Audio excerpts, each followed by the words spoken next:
Hi hello, तुम्हा सर्वांचं पुन्हा एकदा आपल्या यूट्यूब चॅनलमध्ये मनापासून स्वागत आहे। आज रक्षाबंधनचा आदला दिवस आणि आज आमच्याकडे येणार आहेत पाहुणी म्हणजे आमच्या नणंदबाई म्हणजे वैशुताई दुर्वाच्या पप्पांची बहीण त्या येणार आहेत आणि त्यांची मुलगी येणार आहे। त्यामुळे आज आमच्याकडे पाहुणी आहेत आणि प्लस आमचं जे किचनचं थोडंसं काम बाकी होतं ते काम करणारी सुद्धा माणसं आज येणार आहेत आणि त्यांना 10 वाजायच्या आत किचन पूर्ण रिकामी करून हवं आहे, म्हणजे स्वयंपाक वगैरे बनवून सगळं। तर मग आता आज तर खूपच घाई आहे, पर्यंत येईल 2-3 पर्यंत येतील, पण मग बाकीचं स्वयंपाक आवरायचं आहे आणि बाकीचे तर अर्धे जे ते आपापल्या कामाला गेले। त्यामुळे बघू आता, चला आता काय बनवायचं जेवणाला काय नाही, आता बघू कसं काय होतंय ते।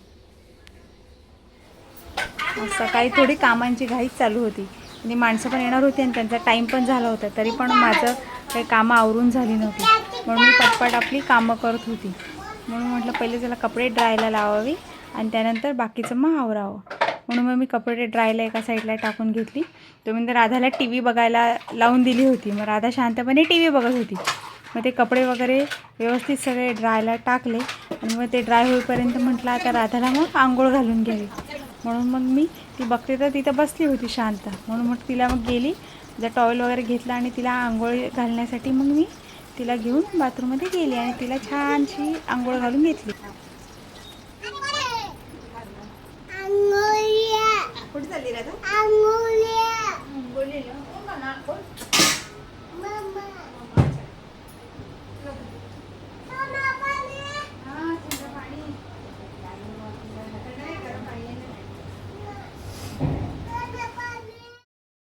त्यानंतर राधाचं आवरून झालं, मग राधाला एकदाचं रेडी केलं आणि त्यानंतर दुर्वाला आज अभ्यासाला बसवलं होतं।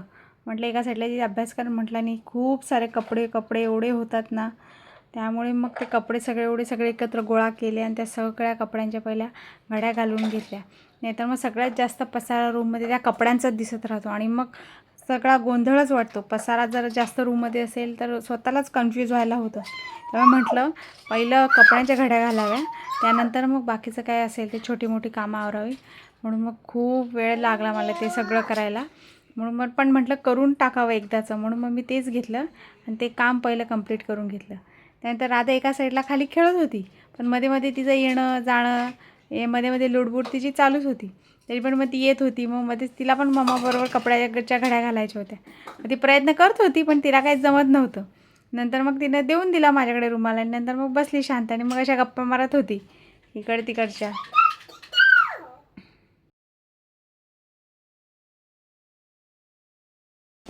राधा, आपल्या घरी कोण आलंय ग?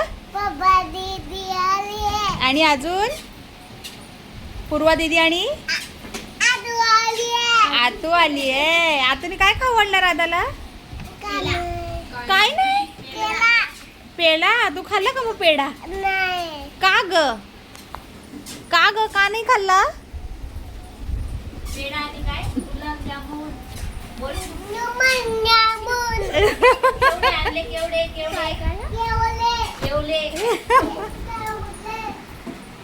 तू कुठे चालली? इकडे ये, इकडे ये।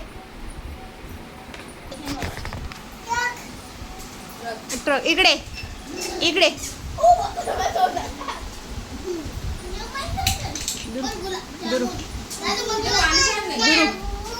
दुर्वा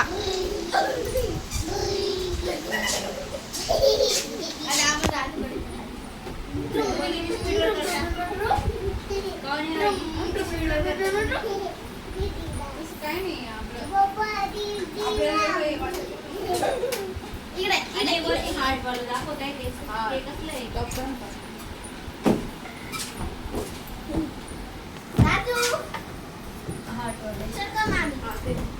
आता बस स्टॉप करा आणि मला खेळतो।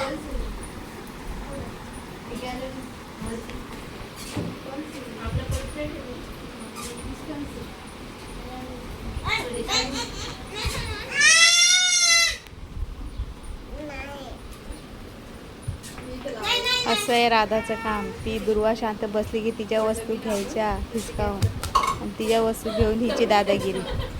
प्रत्येक गोष्टीमध्ये हिची दादागिरी लागते करायला हिला। काय करते तू? बटन लावायचं. काय करते तू राधा? त्याला श्रावण पाहिजे. तरी आता घसरून घे पप्पा बरोबर बघू आता माझी ठेवले अगं बाई पडली बिडली तर नाही पावसात पडणार बिडणार नाही मी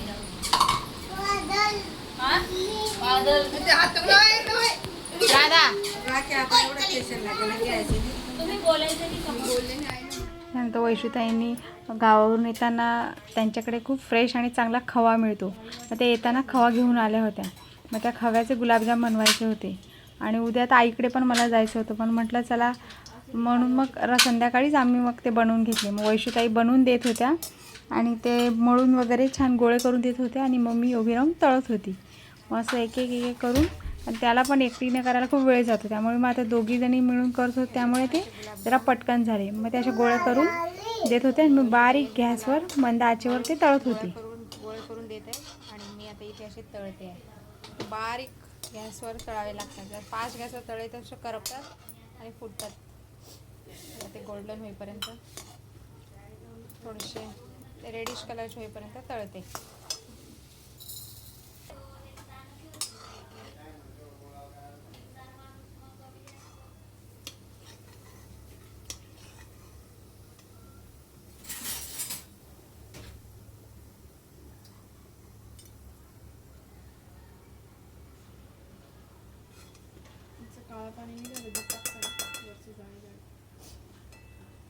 आता हे असे तळलेले गुलाबजाम नंतर थोड्या वेळाने पाकात सोडून द्यायचे.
त्यानंतर बरेच गुलाबजाम होते. मग एकीकडे बाहेरला पाकसुद्धा बनवायला ठेवला होता आणि गुलाबजाम मी तळून घेत होती.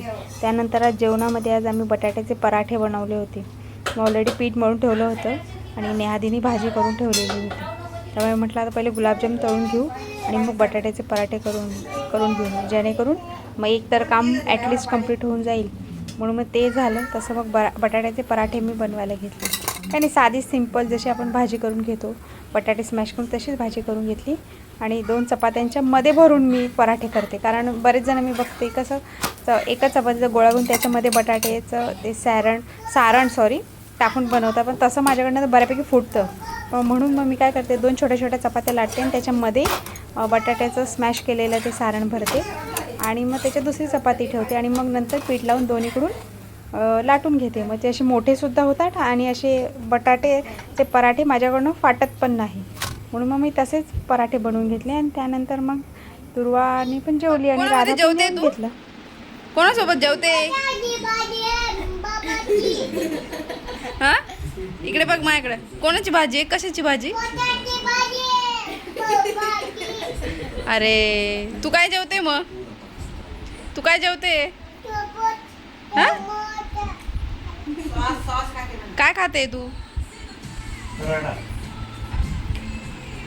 राधू काय खाते? पराठा. मग समोसा. पराठा. कशा सोबत खाते? काय आहे? काय ते रेड रेड काय आहे? काय आहे? सॉस. आवडलं तुला सॉस? यमी आहे. मग राधा जेवण झालं. त्यानंतर रात्री पाकामध्ये गुलाबजाम टाकून दिले आणि रेडी. आजचा व्लॉग कसा वाटला? आवडल्यास चॅनलला सबस्क्राईब करायला विसरू नका. बाय.